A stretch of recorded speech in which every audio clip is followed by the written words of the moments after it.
Hello folks, welcome to a rather special video about Microsoft Flight Simulator 2024. This is very much an opinion piece, and you can either listen and watch here or find the written version on Simulation Daily linked in the description.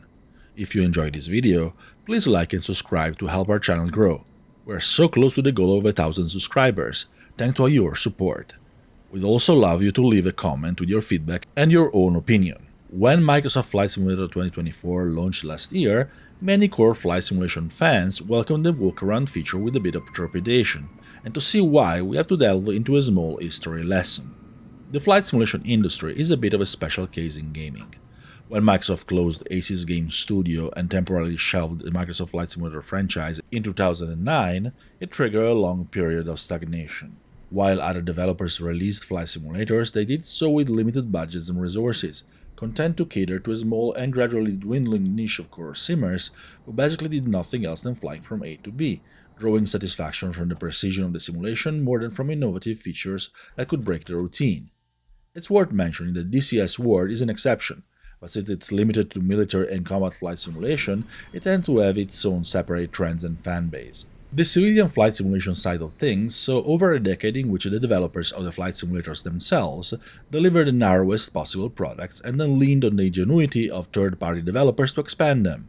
Most of the burden of innovation and the delivery of anything extra, including high-fidelity aircraft, was the realm of third-party developers. This meant that the hobby could be sustained by first-party companies with limited resources who could focus on launching base sims that had a solid core of features and that's it. On the other hand, flight simulation became more and more inaccessible due to the requirement of many, often blindingly expensive add-ons to reach the level of precision and realism required by its core users. When Microsoft returned to flight simulation in August 2020, it broke that paradigm. Microsoft Flight Simulator 2020 had plenty of extras, delivering a wide, fairly comprehensive package that could be enjoyed by quite advanced users with only a few add-ons. This was amplified as the sim matured with the addition of a few rather high-fidelity aircraft within the default lineup. Of course, third-party developers are still very much involved in improving and expanding the simulator, and the fact that their products aren't as absolutely necessary as they used to be to have a usable sim, and don't get me wrong, they're still very much good to have, is balanced out by the massive expansion of the user base. Then Microsoft Flight Simulator 2024 came along, and setting aside the launch issues, although there is plenty to say about these, but we already consumed gallons of ink on the topic. It doubled down on the approach started by MSFS 2020, bringing even more extras to the table. One of these extras is the walkaround feature, which lets users perform an inspection of the aircraft before flying, while also enjoying a few interactive actions like removing protective gear and verifying possible wear and tear. Since you're not really limited spatially, you can also leave the aircraft and simply explore on foot. The issue is that many core simmers simply aren't used to this. They have spent a decade flying from A to B, forced to consider pretty much everything else a waste of time and development resources. I've been there as well, and I'm not new to this train of thought. Of course, the obvious objection is that the walkaround is very much part of the pilot's duties, so there is no reason to consider it as something alien to the core simulation, but old habits die hard.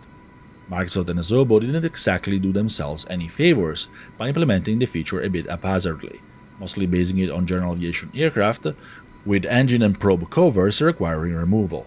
Unlike the walkaround inspection, removing covers and tags is definitely not something an airliner pilot has to do, and airliner enthusiasts are a big and powerful faction in flight simulation.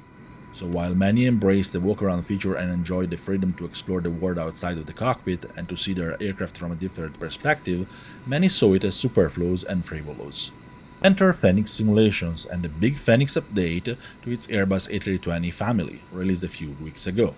Since history repeats itself, while Microsoft Flight Simulator 2024 has plenty of innovation and extra features of its own, the ingenuity of the third-party developer still expanded on one of those features and showcased its true potential. When you start at Fenix's Airbus A320, A321, and A319 in Microsoft Flight Simulator 2024, you won't have to remove any engine or pitot tube covers. You'll find your airliner naked as it's supposed to be, but with plenty of interactive features that airliner enthusiasts will actually enjoy. First of all, the good folks at Fenix managed to work around the limitation of the original feature that bothered many, yours truly included. By default, when you click on the entrance door of your airliner, you'll be instantly teleported to the captain's seat. In Fenix's implementation, you can walk up to the stairs from the apron, open the doors, with the latches implemented realistically to reproduce the real function, and actually walk to the flight deck. If you so wish, you can turn right instead and explore the cabin. The idea is so simple and almost obvious that you have to wonder why it wasn't done by default to begin with. But apparently the implementation isn't obvious at all, since Fenix has to go through hoops to make it work. Some might consider it a small addition, but it's awesome and very immersive. Yet, that is not all. Down on the apron, there are plenty of interactive and functional elements that you can enjoy, starting with the GPU panel with its working features, lights, and buttons. Moving up to the side of the fuselage, you'll find the cargo doors and the bulk cargo door with realistic latches and controls. Finally, the awesomely detailed graphics of Microsoft Flight Simulator 2024 come in clutch here, because operating these doors isn't entirely intuitive, and reading the instructions written on the aircraft itself certainly helps, like it does in the real world. You'll even find manual opening controls of the landing gear doors, allowing you to expose the landing gear bay and inspect the beautifully detailed cables and pipes inside, although you will need to activate the hydraulic pump, as realism dictates, to close them again. If you walk up to the engines, you can manually stop them from windmilling and spin the blades yourself in either direction, as one would do to inspect them for damage. Talk about going above and beyond to implement super nerdy details.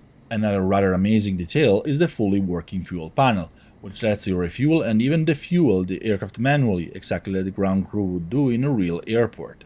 Speaking of the ground crew, you'll even find the functional switch for the maintenance bus on top of the forward galley ceiling, which allows the ground crew to activate those systems that are essential to operate all the goodies mentioned so far when the aircraft is cold and dark and connected to ground power. Sure, I will admit that this isn't part of a pilot's direct duties, but most flight simmers who enjoy airliners are also airliner nerds, and this kind of feature absolutely pushes our nerd buttons in all the right ways. Even more exciting is the fact that Fenix Simulation isn't done, and they have mentioned that they will expand these features further. Personally, I certainly hope that they will manage to let us stand up from the captain's seat in flight and wander the cabin, since that's limited to the ground for now. Even the most stoic pilot needs to go to the lavatory once in a while. Unfortunately, I can intuitively guess the enormous complexity of such an implementation, but I have faith in Fenix. They have earned it over the past few years. I also hope that other developers, including Microsoft and Asobo, will see the door wide open and will implement similar features on their own airliners, so that Fenix features could become closer to the norm than to the cutting edge. Incidentally, airport developers can also do their part. In this video you can see Adelaide by MK Studios. It's one of the few that have fully walkable jetways, reachable both from the apron and from the terminal, perfectly complementing Fenix's implementation. More of these, alongside consistency in including walkable stairs and floors that you won't sink through and accessible doors, will make the experience truly seamless and immersive. Ultimately, Fenix Simulations and its Airbus A320 family have vindicated the walkaround feature in the eyes of many, including plenty of these core simmers who originally scoffed at it. While the original implementation wasn't perfect, the intuition behind it was and is indeed valid, and Fenix has proven its true potential beyond reasonable doubt. This also shows what can be achieved when the burden of innovation and providing extra features is more evenly distributed between the first-party developers, in this case Asobo and Microsoft, and third-party developers. It's delightful to finally live in an era in which the latter don't have to do all the work anymore. Approved. Good day.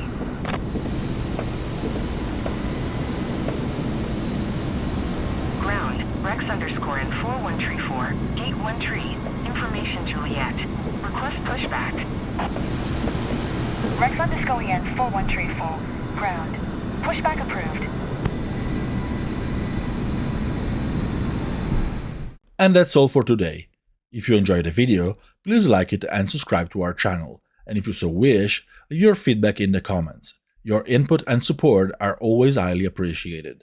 We hope to see you again soon here on Simulation Daily's YouTube channel and every day on the site, because our flight simulation coverage never stops.